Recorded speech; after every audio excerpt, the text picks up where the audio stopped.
대치동, 대치맘, 요즘 완전히 검색 키워드 탑순위에 있는 단어들이죠. 지금 그만큼 그 대치동과 대치맘에 대한 관심이 뜨거워요. 누구든지 학부모면 한 번쯤은 이런 의문 품어봤을 거예요. 대치동은 뭐가 다르긴 다른가? 그런데 뭐가 다르지? 이런 의문들을 품어보셨을 텐데, 이런 의문에 이제 대치동 아동 그 7세 고시 다큐 방송하고 대치맘을 패러디한 이수지 씨의 영상이 그런 의문에다 불을 확 더 지폈지요. 그래서 이런 분위기 속에서 제가 최근까지 상담했던 사례가 떠올라서 오늘 영상에서는 좀 짧게나마 그 학생이 왜 그렇게 우울증이 생겼었고, 왜 고등학교에 와서는 정말 공부를 거의 하지 못하고 가만히 있기만 해도 막 눈물이 나고 무기력하게 되었었는지, 상담과 코칭을 통해서 또 그 학생은 어떤 치유의 과정을 겪었는지, 그리고 또 아이들의 성장에 정말 필요한 건 뭔지 좀 여러분들하고 함께 이야기해 보려고 해요. 대치동이 다른가? 라고 하면 저는 대치동은 다르다라고 말하고 싶어요. 외적인 측면에서 보면 대치동 로드맵이라는 것이 존재할 정도로 사교육 인프라나 그런 인프라를 또 서포트하는 여러 가지 편리한 시스템이 아이들을 학원을 보내고 공부를 시키는데 최적화되어 있다고 할 수 있어요. 그렇지만 정말 다른 거는 그런 어떤 외적인 것보다는 그 대치동에 있는 분들의 마음이 달라요. 대치동의 모든 분들이 그렇지는 않지만 많은 분들이 아이의 교육에 대한 마음이 좀 더 확고하게 이 성적이라는 것에 포커스가 되어 있다는 점이 다르고, 또 하나는 성적을 올리기 위해서 뭔가를 실행하는 그 실행력이 정말 탑 오브 더 탑이에요. 그래서 대치동에는 아이들 방에 방문이 없는 가정이 꽤 있어요. 이런 얘기를 처음 들으시는 분들도 있을 텐데, 이게 십수년 전에는 대치동에서도요, 어머, 그렇게 하는 집도 있대 하면서 이렇게 놀라워하는 일이었는데, 요즘은 그게 별로 놀랄 것도 없는 그런 현상이 되어버렸거든요. 이런 대치맘의 마음을 사교육 서비스가 잘 파악하고 또 거기에 부응하고 있는 거고, 또 사소한 서비스업까지 그런 니즈에 맞게 구성되고 운영되고 있는 곳이 바로 대치동이에요. 그렇지만 그 이면에는 분명히 힘들어하는 아이들이 존재해요. 이 과열된 선행이 분명히 거긴 존재하고 있고, 이런 선행은 사실 이 아이들의 자연스러운 신체적 또는 인지적 또는 사회성의 발달 속도하고 맞춰서 가고 있는 게 아니잖아요. 그러니까 부작용이라는 건 당연히 있을 수밖에 없어요. 저는 오늘 제가 상담했던 학생의 이야기를 이제 여러분에게 공유해 드리려고 하는데요. 이런 상황에서 아이가 겪는 아픔을 알려드리려는 의도도 있지만, 진짜 아이에게 성공적인 인생을 살게 하고 싶다면 정말 무엇이 중요한지, 부모가 뭘 해주는 게 필요할지 같이 좀 생각해 볼 수 있으면 좋겠다, 그런 의도도 있습니다. 아이 공부를 위해 어떻게 해줘야 하지? 곧 중간고사인데 우리 아이는 어떻게 준비시켜줘야 할까? 우리 아이에게 딱 맞는 방법을 알려주면 좋겠는데 이은주 박사님에게 개별적으로 물어볼 수 있을까? 방송을 보시면서 이런 생각을 하셨다면 중간고사 대비 자녀 공부고민 상담소 이벤트를 신청해보세요. 자녀의 중간고사 준비로 고민하시는 학부모님들에게 시원한 답을 드립니다. 중간고사 대비가 아니더라도 자녀 공부 문제에 대해 증문즉설로 답을 드려요. 줌으로 진행하기 때문에 지방이나 해외에 거주하시는 분들도 참가 가능합니다. 중간고사 대비 자녀 공부 고민 상담소 25년 4월 9일 수요일 오전 10시 30분 줌을 통한 온라인 진행. 자세한 내용은 하단 더보기 참고. 그리고 우리 아이 WPI 성격과 LSI 공부 마음도 알려준대요. 오늘 그 얘기하려고 하는 학생은 고2 시작할 무렵에 저한테 상담을 받으러 왔어요. 벌써 우울증 약을 복용하고 있었고 정말 어둡고 무기력해 보였어요. 학교 자퇴를 생각하면서도 또 막상 그렇게 하는 것에 대한 두려움도 많이 있었거든요. 이 학생이 중학교 때까지는 부모님의 기대에 부응하려는 마음이 많이 있고, 또 자기도 공부를 열심히 해야 된다 이렇게 생각했기 때문에 부모님이 짜준 스케줄대로 열심히 공부를 해왔던 학생이에요. 여학생인데 얼굴이 너무 예뻐요. 정말 아이돌급으로 그렇게 예쁘게 생겼었어요. 부모님은 이 학생이 시키면 시키는 대로 잘하고 얼굴도 이렇게 예쁘고 그런 딸이니까 기대가 얼마나 크셨겠어요. 그리고 학생도 자신 때문에 지금 부모님이 많이 희생을 한다고 생각을 하고 있어서 항상 내가 더 열심히 해야 된다 이렇게 생각했던 부분도 많이 있었어요. 그래서 중학교 2학년 때까지는 성적이 대치동에서도 상당히 우수했었기 때문에 이제 중3으로 올라가면서 전사고를 준비하기 시작했었거든요. 그런데 그때부터 이 학생이 마음의 부담이 이렇게 커졌어요. 그래서 혼자서 이제 조금씩 힘들어하기 시작했었죠. 그래서 중3 2학기 때부터는 이제 공부에 집중이 안 되기 시작한 거예요. 그런데 이거를 부모님한테 말씀드릴 수가 없었어요. 부모님이 실망할까 봐 정말 아무한테도 말할 수도 없었고 이런 마음이었으니까 당연히 전사고 시험 탈락했죠. 그러면서 이 학생은 자신이 충분히 열심히 하지 않아서 떨어졌다고 생각하고 진짜 엄청 자책을 했던 거예요. 그리고 그렇게 자책을 하면 할수록 이제 공부에는 더 집중할 수 없었겠죠. 그리고 어떨 때는 정말 자해를 하고 싶은 그런 충동도 느꼈다고 해요. 고등학교 입학 전 그 겨울방학부터는요, 가만히 있어도 자기도 모르게 자기가 자꾸 눈물이 나고 울고 있었다는 거예요. 이제 방학이 돼서 학원을 다니는데 어른들이 하는 말은 이제 고등학교는 전쟁이다. 중학교하고는 다르다. 이제 정말 본격적인 시작인 거야. 이런 얘기를 하는데 이런 말을 들으면 이 학생은 아니 지금까지도 나 너무 힘들었는데 여기서 뭘 더 어떻게 해야지? 내가 지금 이걸 왜 하고 있지? 막 이런 생각이 들면서 학원에 앉아 있어도 선생님의 말이 하나도 귀에 들어오지가 않는 거예요. 또 글을 읽어도 막 집중할 수 없는 그런 상태까지 이르렀어요. 그리고 거기에 덧붙여서 이제 자신이 떨어진 그 학교 교복만 봐도 이렇게 흠칫하게 되고 그 학교 영상이나 그런 얘기만 들어도 너무 마음이 복잡해지면서 이렇게 흠칫하게 됐죠. 그렇게 되니까 당연히 고1 성적은 엉망이 됐어요. 그렇지만 공부를 손에서 놓지도 못하고 이 마음속 갈등은 계속 더 커졌죠. 공부를 하는 것도 아니고 하지 않는 것도 아닌 상태가 이렇게 계속되면서 이제 다른 애들은 저렇게 열심히 하는데 나는 이렇게 살고 있다는 거 그것까지 더해져서 자신을 막 더욱더 괴롭히게 되는 거예요. 그런 괴로움이 극에 달할 때는 이제 혼자서 집에서 나와서 이렇게 길을 막 무작정 걸었대요. 걸으면서 계속 우는 거예요. 그런데 부모님한테도 이런 자신의 마음을 다 말하지도 못하고 혼자서 속으로 끙끙 앓으면서 그렇게 울고 지냈던 거예요. 그리고 부모님이 얘가 힘들어하는 것 같으니까 조금만 참고 열심히 해봐라. 너 원래 잘하던 애 아니냐. 마음 단단히 먹고 해라. 이런 식으로 말씀을 해주셨기 때문에 얘는 아무도 내 마음을 알아주지 않는다. 나는 어디에서도 도움을 받을 수 없다. 이렇게 생각하면서 세상에 자기가 혼자 버려진 것 같은 그런 마음으로 더 힘들어졌었어요. 이제 고1 겨울방학이 시작될 때는 정말 이제 이게 갈 때까지 가서 얘가 혼자 견디는 거를 더 이상 할 수 없게 됐던 거예요. 그래서 자기는 정말 이제 더는 못하겠다고 집에서 엉엉 소리 지르면서 울고 막 책도 집어 던지고 가방도 집어 던지고 막 그동안 보이지 않았던 그런 모습을 보였던 거예요. 그러니까 부모님이 그때서야 이제 정신이 번쩍 드신 거지. 이게 무슨 일이지? 이럴 때 사실 부모님들도요, 어떻게 해야 될지 모르시거든요. 정말 당황스럽고 우리 딸이 이렇다는 거를 받아들이기가 참 힘드세요. 그리고 또 이런 경우에 이제 정신과를 가거나 심리 상담을 받으러 가면 이런 상태에 대해서 이제 번아웃이 왔다. 얘가 지금 우울증이다. 이런 진단을 하고 이제 우울증 약 처방해 주고요.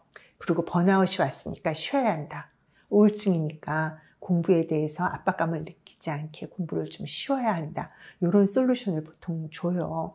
그렇지만 이 학생이 겪었던 그 힘든 마음에 대한 정확한 공감이나 이 아이에게 맞는 해결책을 찾아주는 게 좀 쉽지 않은 것 같아 보이더라고요.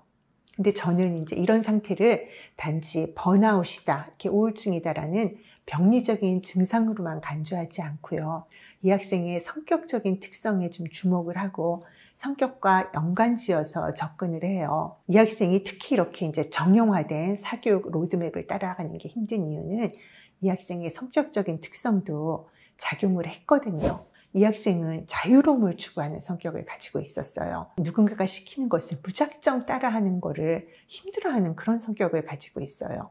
단기간은 이걸 꼭 참고 해보려고 할 수 있지만 오래 지속하기는 힘들어요. 지속되면 될수록 자기가 구속받는 느낌을 갖게 되고 숨이 막히는 것 같이 그렇게 느끼게 되거든요. 그러면서 동시에 이 학생은 이제 다른 애들은 다 잘하고 있는데 나는 그렇지 못하다는 거, 그거에 대해서 또 걱정을 해요. 아예 멘탈이 강해서 나는 이렇게는 못하겠어요. 이건 나한테 안 맞아 하고 질러버리면 되는데 또 그렇게까지 하기에는 이 학생은 불안감도 높고 예민하고 섬세한 그런 면도 가지고 있는 거예요. 자유로운 영혼 플러스 예민하고 소심한 그런 성격까지 함께 가지고 있는 거예요. 그런 성격이기 때문에 이렇게 이제 막 몰아쳐서 경쟁적으로 공부를 해야 되는 그런 상황을 더 견디기 힘들어했던 면이 있어요. 그런데 이 학생은 아직 어리고 자기 자신에 대해서 잘 모르니까, 아직 자아 정체성도 생기기 전이니까 이런 게 다 자신의 잘못이라고 생각하고 자책하고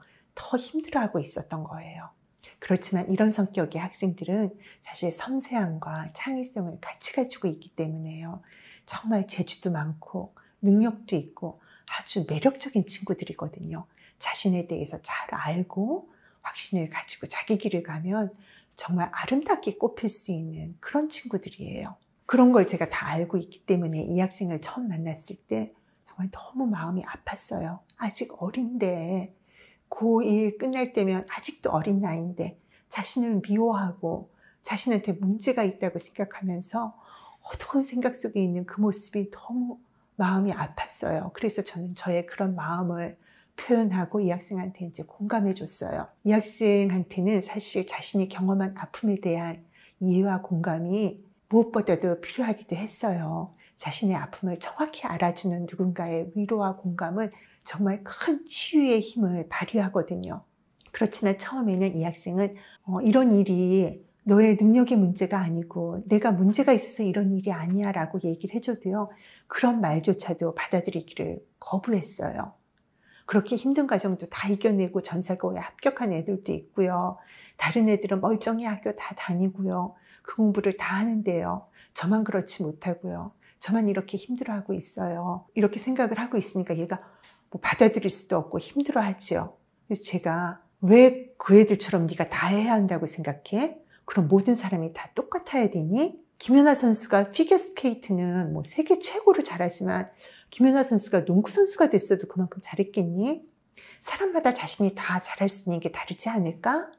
이런 질문들도 하면서 이 학생이 자신의 특성에 대해서 이해하고 받아들일 수 있도록 해주는데 정말 여러 차례의 세션을 진행했었어요. 대부분 이런 경우에 이제 위로의 말을 해주는 게 지금 네가 공부 안 한다고 죽는 것도 아니고 뭐 너만의 삶을 만들 수 있어. 걱정하지 마.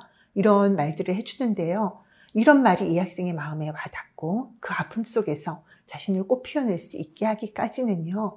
정말 이 상담자와 내담자, 그러니까 저와 이 학생 모두 많은 노력과 시간이 들어가야 돼요. 이제 이 학생은 그림 그리는 거에 재능이 좀 있었어요. 그림 그릴 때 그래도 자신의 마음이 위안이 좀 생기는 학생이라서 제가 그림 그리는 걸로 자신의 마음을 표현할 수 있도록 해줬거든요. 이런 경우에 이제 또 부모님들은 얘가 미술을 해? 그럼 또 얼른 미술학원 알아보고 미대 입시 준비시키고 막 이러시는데요. 정말 그러시면 안 돼요. 그렇게 하시면요, 이 학생은 정말 이제 자신이 마지막 그 아끼는 것까지 다 털리는 느낌을 받게 되면서 더 이상 하고 싶은 게 아무것도 없어지게 돼요. 이런 상황에 있는 학부모님 중에서 이 영상을 보신다면요, 제발 그렇게 하지 말아주세요. 이 학생에게 그림을 그리는 것은 자신의 마음을 표현하는 치유의 과정이고 자신의 자유로움을 느끼는 소중한 활동이기 때문에 잘 지켜줘야 돼요. 그렇다고 좀 이게 미술 치료는 아니고요. 이 학생이 글을 쓰는 것을 좋아하는 아이였다면은 저는 이 학생한테 계속 네 마음에 대해서 글을 쓰게 했을 거예요. 이 당시에 이 학생이 그린 그림을 보면요, 그림이 너무 어둡고요. 심지어는 섬뜩하기까지도 했어요. 이제 이 학생이 이렇게 그림이나 뭐 글이든 뭐든 자신을 일단 표현하는 게 굉장히 이 단계에서는 중요하거든요. 그리고 이제 이 학생이 좀 당분간은 좀 공부에 신경을 쓰지 않아야 하고, 그리고 좀 편하게 그림도 그리고 맛있는 것도 먹고 좀 잠도 자고 이렇게 하면서 지내는 게 필요해서요.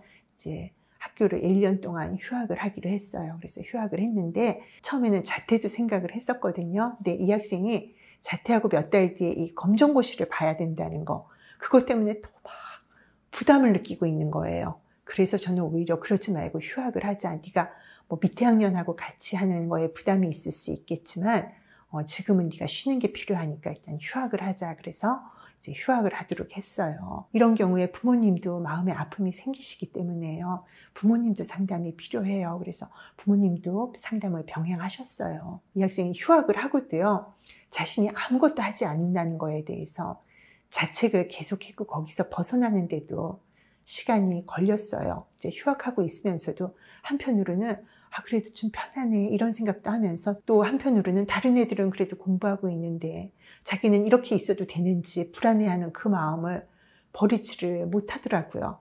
그렇지만 또 막상 그래서 공부를 하려고 하면 또 뭐 공부에 집중이 전혀 안 되니까요. 당장 공부를 하는 게 쉽지 않았거든요. 그래서 저는 이제 공부하고 상관없이 이 학생하고 같이 연금술사라는 모험 판타지 소설을 읽었어요.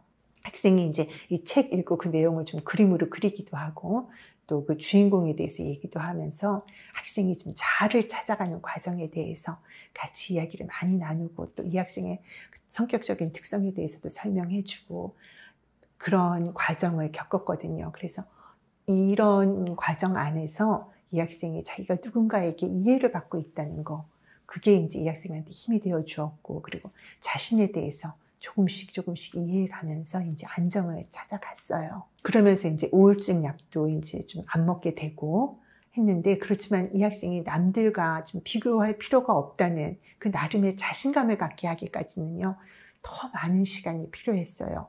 6개월 이상의 시간이 지나고 나서야 이제 좀 여름방학이 지나는 그런 시점이 지나고 나서 이 학생이 이제 다시 공부라는 걸 좀 시작해 볼 수 있었는데, 제가 다른 영상에서도 늘 말하지만 스스로를 평가 모드로 보고 있는 동안에는요, 사람이 성장을 하기가 참 어려워요. 다시 공부를 시작하게 되면서는 이 학생이 자기를 평가 모드로 보는 거에서 벗어나게 하는 거, 거기에 중점을 두고 지속적으로 코칭을 했거든요. 왜냐하면 이 학생이 다시 고1 과정부터 공부를 했어야 됐기 때문에, 또 나는 이제 고1을 하고 있고 뭐 고2로 들어갈 건데 어떻게 하면은 또 이제 이런 생각들을 할 거잖아요. 그리고 또 학원을 보내놓으면요, 학원은 계속 평가를 받는 상황이기 때문에요, 이 학생이 아직 그런 학원의 평가에 노출될 만큼 마음이 단단해지지 않았었어요. 그래서 저는 오히려 이 학생의 속도에 맞게 인강을 들으면서 그동안 놓쳤던 공부를 조금씩 캐치업 해나갈 수 있게 코칭을 해줬어요. 그리고 이제 다음에 3월에 고2로 복학을 했고요.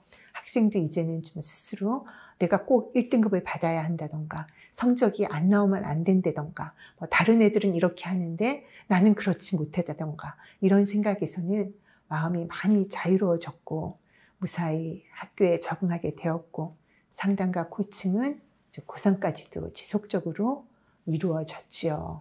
이 학생이 다시 성적이 엄청 오르고 이제 1등급을 하고 스카이를 가고 하는 그런 판타지적인 결말을 만들어내지는 못했고요.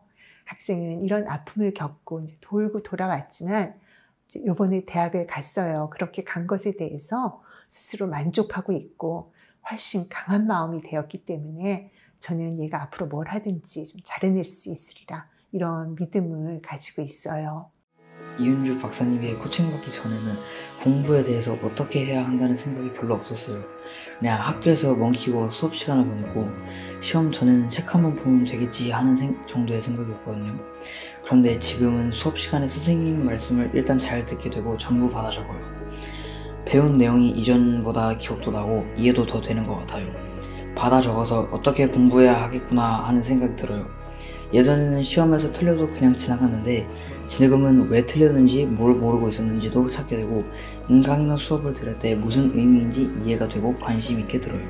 센터에서 공부는 이렇게 해야 되는구나 하는 걸 배우면서 이전에는 아예 시도조차 안 하고 하기 싫다고 생각했었는데 지금은 해보자, 할 수 있겠다 하는 마음이 생긴 것 같아요.